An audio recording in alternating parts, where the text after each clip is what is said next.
Welcome to this introductory video on using comments in Go programming.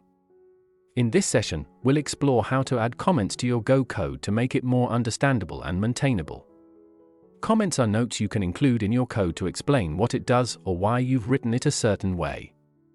They're incredibly helpful for anyone reading your code in the future, including yourself. We'll cover the different types of comments in Go and how to use them effectively. Let's get started by creating a new file called pass_fail.go for our program. At the very top of this file, we'll add a comment that describes what the program does. Including a brief description at the beginning of your code is a good habit because it immediately informs anyone reading it about its purpose. For example, we'll write, pass_fail reports whether a grade is passing or failing. This simple comment provides a quick overview of what the program is intended to do.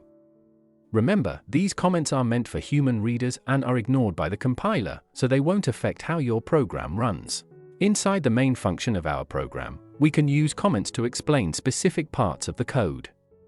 Comments can be placed on their own line or at the end of a line of code, and they start with 2 forward slashes. For instance, before declaring a variable, we might write, the total number of widgets in the system. This comment explains what the variable represents.